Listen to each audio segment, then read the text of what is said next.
Made with real cheese. You've seen that line on a wrapper or a menu, right? What if I told you the cheesiest thing about your cheeseburger is the marketing, not the cheese? By the end of this video, you'll know how to spot fake or ultra-processed cheese product and how to enjoy a burger without wrecking your gut, your blood sugar, or your brain. And if you're new here, hi, I'm Dr. Tony Hampton, a board-certified family and obesity medicine doctor with a master's in nutrition and functional medicine. And I'm here to help you protect your health in a world where even the cheese is a magic trick. Quick story. In India, regulators cracked down on McDonald's for using cheese substitutes on certain items while marketing them as cheese. Why? Because what people thought was cheese was actually a cheese analog, a blend that could include vegetable oils, starches, and flavorings dressed up to look like the real deal. Before we point fingers overseas, let's turn the camera back to our plates. In the US, a lot of the bright orange slices on the fast food burgers aren't legally just cheese. They're labeled things like pasteurized processed cheese, cheese food, or cheese product. That friendly, melty slice might only be about half actual cheese, with the rest coming from emulsifiers, stabilizers, colorings, and sometimes added oils. Here's the part I want you to remember. In food law,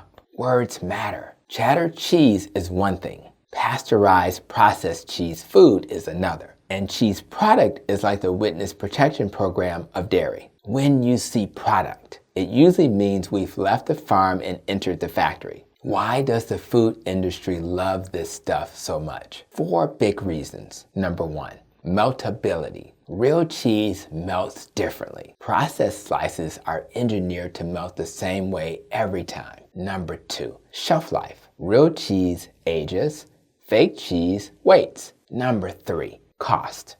Replacing part of the dairy fat with cheaper vegetable oils and starches saves money. Number 4, the experience. That ultra smooth, stretchy, salty bite lights up your brain's reward pathways just like other ultra-processed foods. So is this just a foodie issue, or does it actually affect your health? You know I'm going to bring it back to root cause. When you turn a simple food like cheese into Franken-cheese, you don't just change the flavor. You change how it interacts with your gut, your blood vessels, your hormones, and your brain.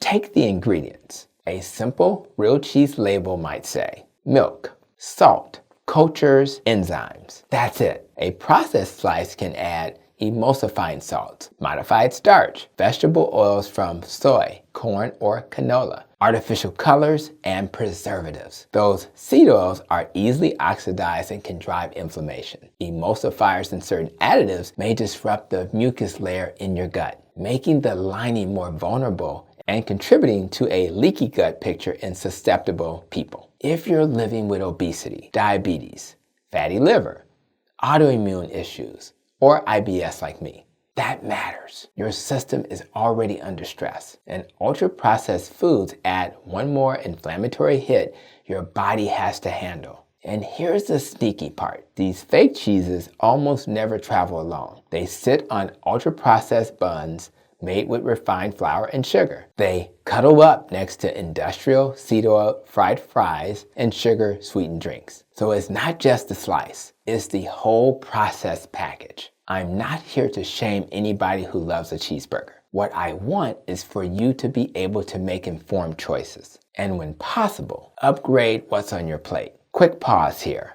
If you've ever been surprised by what's hiding in your healthy food, drop a comment and tell me your biggest shocker. And if videos like this help you read labels with a little more confidence, make sure you hit like and subscribe so we can keep learning together. All right, how do you spot the fake stuff quickly? Step 1, unpackage slices. Ignore the front and flip straight to the name and ingredient list. If it literally says cheese product, cheese food, or pasteurized process, that's your first clue. Number 2, count the ingredients. If your cheese has a paragraph worth of stuff, it is not a simple dairy food anymore. Step 3, look for vegetable oils and starches. Cheese doesn't need canola oil or modified food starch to exist. At some fast food chains, you can actually do better than the default. Some places use real cheddar or Swiss on certain burgers or salads. Some allow you to customize and add shredded real cheese instead of the wrapped slice. And of course, if you're at home, you're fully in charge. Buy a block of real cheese, slice it yourself, and it will still melt beautifully over a hot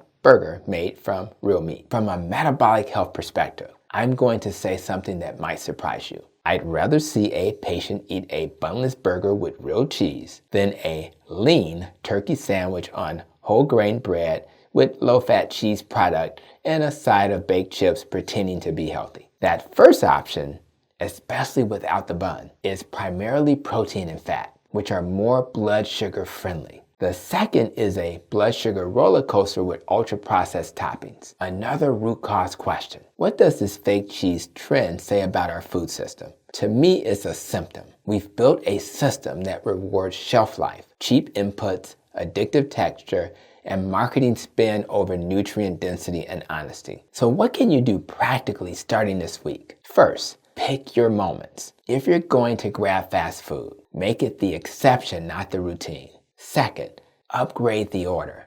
Lose the bun, keep the burger, and ask if they have real cheese options. Or skip the cheese if all they offer is neon orange slices. Third, control what you can at home. Cook your burgers in butter or tallow. Top them with real cheese. And add a side of something that actually grew or grazed, not something that came out of a factory line. If you're someone who's already made progress with low-carb, keto, or carnivore, this is one of those tidying up opportunities. You've fixed the big rocks like sugar and grains, and now we're going after the sneaky ultra-processed extras that still inflame the system. And if you're just starting, don't get overwhelmed. You don't have to become the ingredient police overnight. Start with one simple rule. If the label has to work really hard to convince you it's made with real cheese, that's your sign to ask, okay, but what else is in here? As a doctor who focuses on obesity and metabolic health, I've seen patients turn their lives around not just by eating less, but by eating real meat, real eggs, real cheese, real food. Swapping out fake cheese might seem like a small thing, but it's one more way to vote for your health instead of your convenience and marketing. So the next time you unwrap that cheeseburger and see that perfect, shiny, square slice, I want you to pause and ask, is this coming from a cow or a chemist? And what story do I want my lab work and my waistline to tell 6 months from now? And if you found this helpful, share it with the biggest cheeseburger lover in your life. Then check out the next video right here on the screen. Let's keep protecting your nest, one bite at a time.